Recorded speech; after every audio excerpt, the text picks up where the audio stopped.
Hi, this is Connie, and welcome to Module 3, where we're going to discuss the third trimester of pregnancy and really understand maybe some meal prepping and planning ahead for this very busy time. And the objectives of Module 3, the Module 3 class that you'll be teaching, is to understand why healthy fats are important for baby's brain, eyes, and their immune system development. Realize that what a mom eats influences those microbes in the intestinal tract. You've probably heard about the microbiome. There's a lot of research and attention to that. And interestingly, in pregnancy, it impacts the health of both the mom and the baby. During the third trimester, you're going to have increased fluid needs as your baby grows, and it may even become a little bit difficult to, drink a lot at a time since your stomach and everything is getting a little bit pushed together. We're also going to talk about why plain old water is really the best choice for meeting your fluid needs. Now is the time where you may start to experience a few more digestive discomforts. So, we're going to talk about those in terms of, again, everything's getting a little bit crowded in there. So, you might have a little more reflux or you might have some constipation. So, we're going to address those issues. And then finally, we're going to participate in some meal prepping so that we will come away thinking of how we can look at the week as a whole and have 7 days of healthy meals. So we're going to go over any implemented action steps that you've made, any changes, and any questions.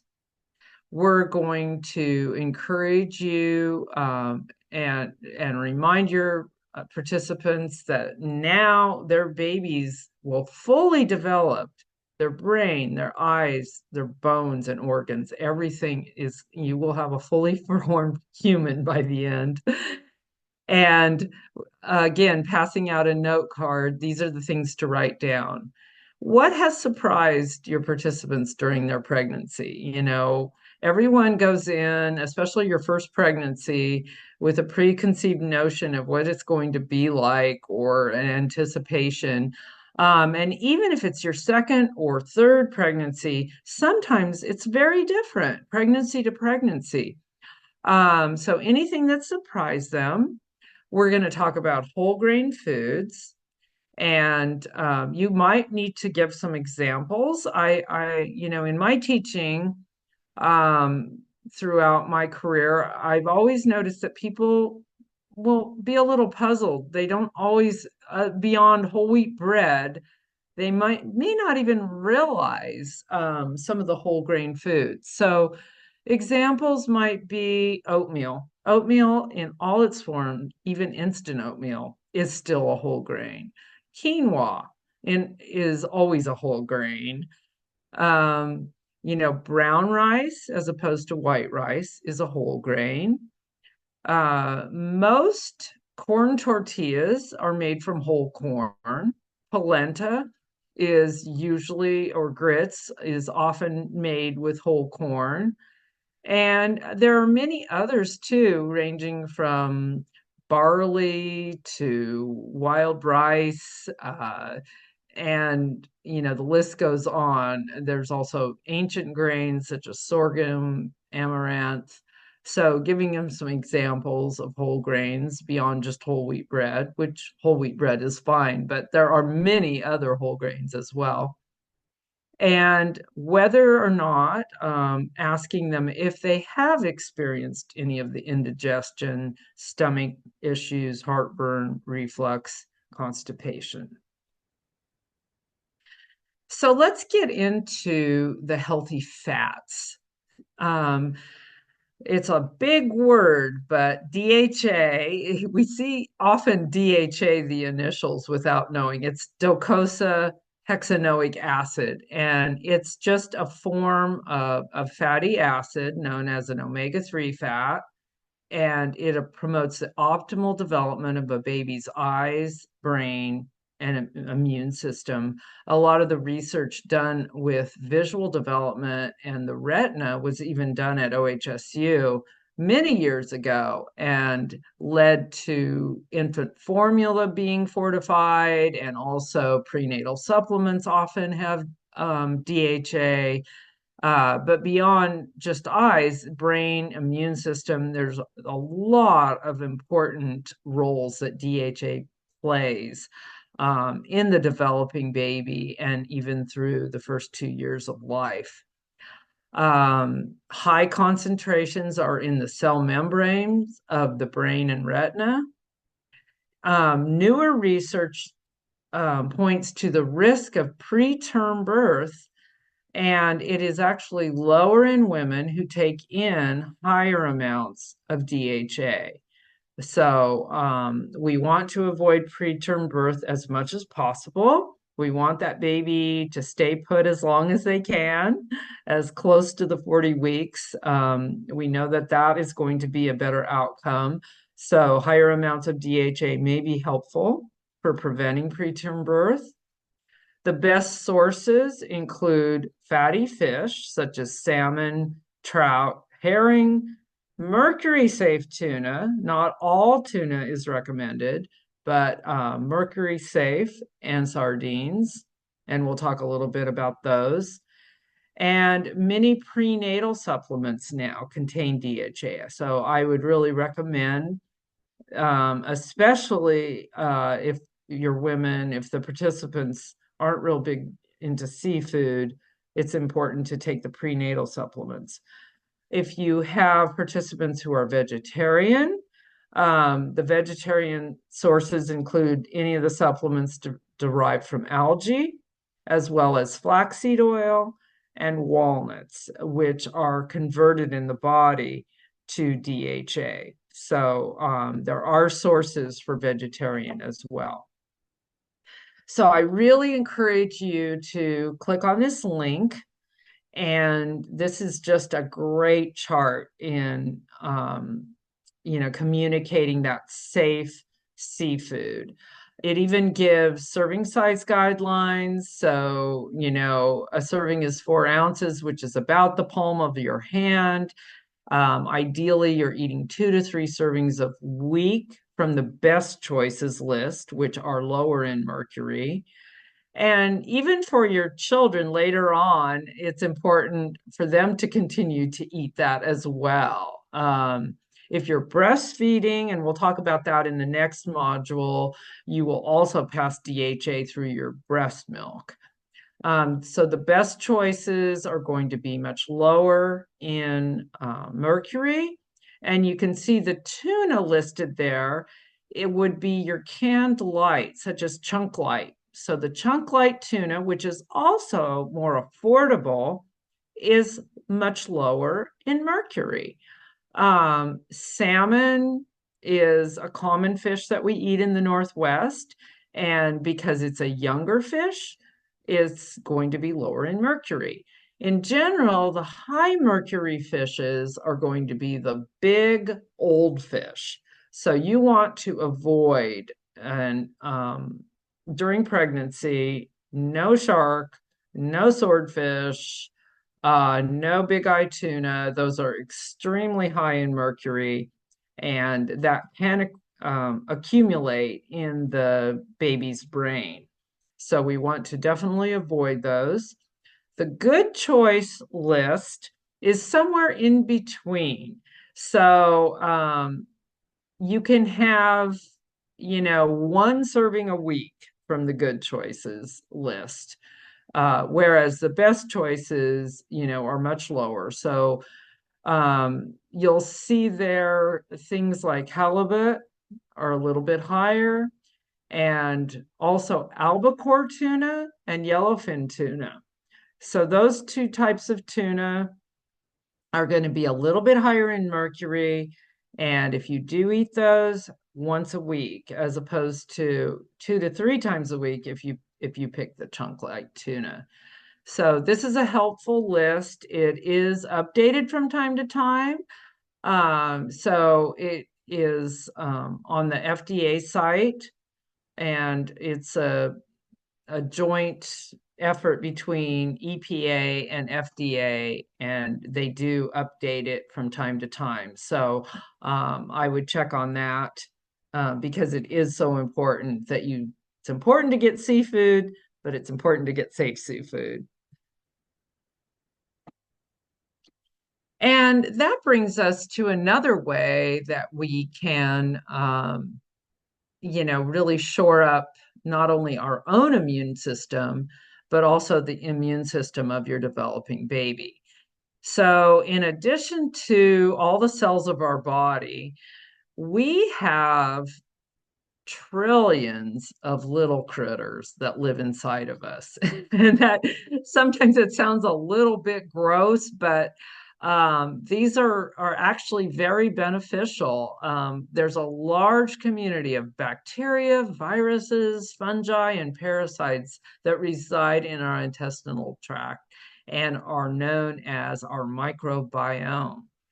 Can also be bad bugs that live there too. So we want a healthy microbiome that has mostly good bugs and good critters, because that's going to help our digestion, our immune system, and it's important for the health of both the mom as well as the developing baby.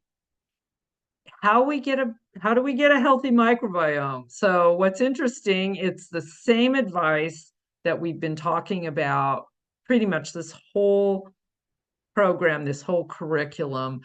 We want to eat whole nutrient rich foods. You may have heard of probiotics, and there's something called prebiotics. And if we eat those foods, prebiotic foods and probiotic foods on most days, that's going to encourage a healthy intestinal tract. Prebiotic, prebiotic foods simply mean the whole plant-based foods that our good bugs like to eat. If we have a lot of sugar and ultra processed, snacks and foods, the foods that aren't good for us also aren't good for our microbiome, and they feed the bad critters.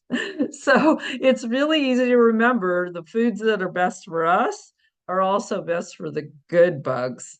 And so whole plant-based foods, such as, again, whole fruits, vegetables, whole grains, legumes, nuts, and seeds that contain fiber, they work as prebiotic foods and they feed the healthy microbes living in our intestines.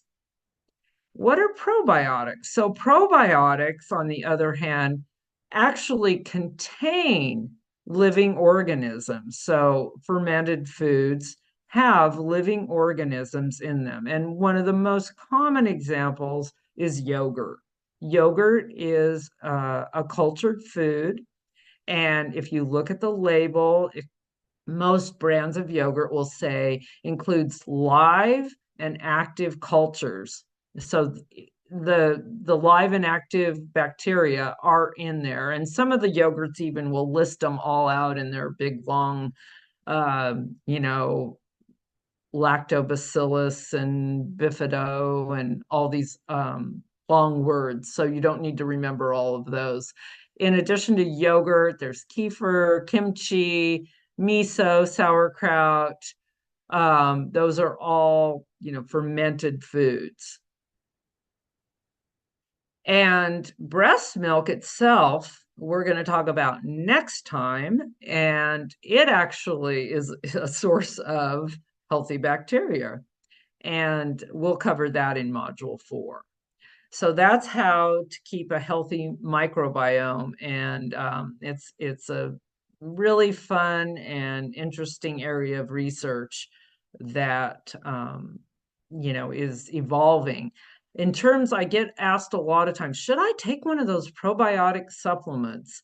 I don't know if there's enough science to say that we should all be taking probiotic supplements, because if we're doing these things and eating fermented foods and prebiotic foods, we probably have a pretty healthy microbiome, and we may or may not need to have, a specific probiotic supplement. There are times, such as taking antibiotics and other cases, where they can be helpful, but not as a standard, everyone needs to take one. In terms of hydration, again, the third trimester can be really challenging, especially if you're having a summer pregnancy and it's very hot outside. The body produces 50% more blood during pregnancy, and you have extra water in almost all your tissues. We already mentioned the amniotic sac, which we have 2 to 3 extra pounds of fluid just in the amniotic fluid. That is an important protection for the baby, the placenta, and the breasts. So drink often. There's no magic number of cups. You may have heard 8 cups, 10 cups, whatever. There's no magic.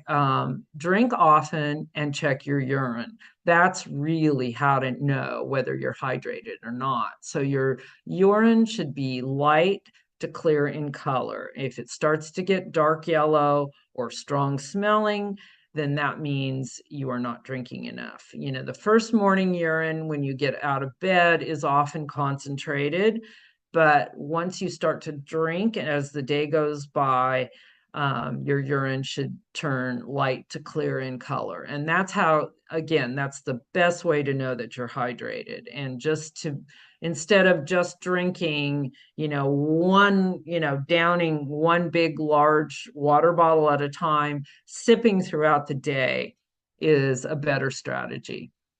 Emphasize water. Sweetened beverages, fruit juice, and highly caffeinated beverages are not advised during pregnancy. With the sweet beverages and fruit juices, you're going to get more blood sugar swings. Um, Coffee in small amounts and caffeine, I believe less than 150 milligrams a day, which is about 1 cup of coffee, 1 cup of brewed coffee is fine, but not drinking a lot of highly caffeinated beverages during pregnancy. And if you really are having a hard time with just plain old water, you can ask the participants in the group to kind of strategize for how they drink more water, but chilling it in the refrigerator, adding cucumber, citrus, or other types of fruits or vegetables can help. Sparkling waters with natural flavorings are normally just fine. You don't want to get the ones that have added sugar or artificial sweeteners. Keep a water bottle close by at all times. So in your car, at work, at home, just kind of toting that water bottle with you is a good habit. And again, asking participants if they have additional strategies. I remember one time learning from one of my participants, they would put 8 pennies in one pocket, and every time they drank a cup of water, they would move it to the other pocket. And so their pennies had to be in the other pocket at the end of the day. So whatever works for individuals is great. And again, they often get ideas from each other. So what about those digestive discomforts that I talked about? So again, the baby is growing rapidly. About I mean, the third trimester is when almost all the weight is going into the baby. And so your organs are literally being crowded out a little bit.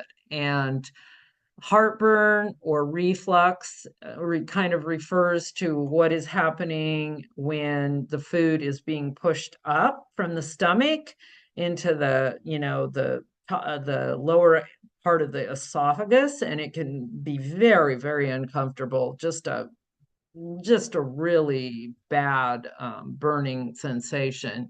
indigestion in general, like your stomach is just at ease, and constipation tends to be a problem. So, just like so many things, eating smaller, more frequent meals, um, avoid foods that trigger symptoms. So, there used to be lists of things you should and shouldn't eat, but now we understand it's highly individual. Some people can tolerate highly spicy foods all the way through, whereas other people, chocolate or spicy foods, or, just I had a woman who said potatoes triggered it. And so, what are your foods that trigger symptoms? Not laying down right after eating. So again, even just taking kind of little stroll, a slow little stroll through the neighborhood. And sometimes, even though I just talked about how important hydration is, not drinking fluids right with the meals. So eating your meals dry and sipping on fluids in between meals, because if you have a big glass of water and your meal, then that's just more in your stomach that can cause that pushing back up. A symptom journal can be really helpful, because again, it's so individual. And what are the foods and situations that make your heartburn worse? To ease constipation, again, back to the fiber-rich foods, whole grains, legumes, fruits, vegetables, nuts, seeds, adequate hydration, and that moderate physical activity will keep things going along as well. Some women have a lot of luck, going back to prunes, figs, dates, those types of fruits, which beyond their fiber content, they also have laxative properties. And this is another good place for participants to kind of share with each other things that might work with them. There are safe fiber supplements as well. I don't usually go first to the fiber supplements. I try to start with the fiber-rich foods, but fiber supplements can be helpful as well. And the fun part of this one is now we've already done the stocking your kitchen in the last unit. We're going to do some meal prepping, and there's quite a detailed meal planning basics handout that you can lead them through this exercise. So they're going to complete an activity where they plan healthy, budget-friendly, individualized menus for a week. And, it basically starts with thinking about what kind of protein for the week. So, do they want to, have their primary protein be chicken or a whole salmon or, some type of pork or beef they cook in the crock pot, or could be canned beans or tofu, but kind of picking a protein and then a healthy carbohydrate. They could make a whole batch of brown rice or quinoa or bulgur. Um, the list goes on. It could be polenta or grits, but some type of whole grain. And then vegetables, where they'll spend maybe, say, Sunday, which is common, cutting up a bunch of fresh vegetables, clean and chop if they need to, get a large bag of spinach, and then finally their fruit and dairy. So, maybe grating up, a bunch of cheddar cheese or some type of aged cheese, mozzarella, buying yogurt, enough milk, and fresh fruit in season. So then you're looking at putting it all together. How are you going to put this into meals? So on the first day, Monday, you serve everything pretty much as it is. Your protein is the main course. with your vegetable and your grain. Then Tuesday comes, and it could be Taco Tuesday, it could be fish or shrimp tacos, or meat-based or bean-based tacos, or some kind of wrap. It doesn't have to, where you're using a lot of those ingredients all together in some kind of a wrap. It could be a tortilla, or it could be a pita bread or some other type of bread. On Wednesday, you kind of combine things to make healthy bowls. So your protein, your vegetables, your grains. By Thursday, you can use a lot of the cut up vegetables to make a stir fry and serve it over the grains with your protein. Friday, you could have a homemade pizza crust or buy a pizza crust and assemble a lot of the vegetables and whatever protein you have on a pizza. On Saturday, it's soup day. So you're going to have some broth, add it all together. And then Sunday, it's time to start thinking about the upcoming week and which grains and what worked and didn't work, and which grains and protein and vegetable. And on that night, make a simple omelet. So using the rest of it with your eggs. So you have 7 days of doing it. And again, it's going to be highly individual and variable depending on, your participants and their preferences and their family's preferences and their budget. And then I included a couple kind of flexible recipes for this unit that you could demo if you have time and facilities. The flexible stir fry really fits in with this. This is something I've used for a long time, where the ingredients are kind of open-ended, and you even have check boxes of the types of proteins and vegetables and things that you want to use in your flexible stir fry. And another recipe which hits a lot of the nutrient categories is the wild rice with salmon stew, where you can use canned salmon.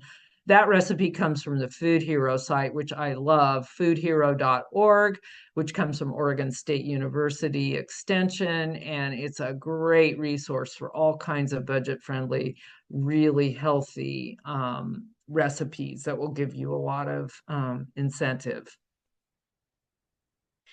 And finally, bringing about change, ask whether there are questions. Again, use the 1 to 10 motivation rating scale and ask participants what can move them up the motivation scale. And now they're going to turn over their note cards and again, write down a area of their diet they would like to change, barriers, and action steps. Encourage group discussion and support, and encourage them to come to the next class, which they'll be bringing their babies. So babies invited to the next class.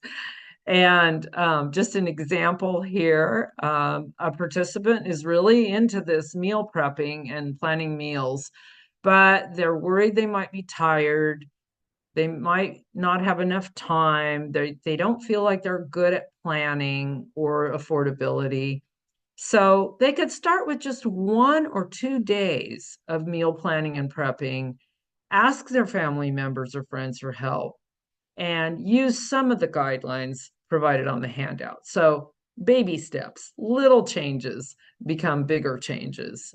So emphasize that it doesn't have to be 7 days. That seems overwhelming, but we could probably do 1 or 2 days.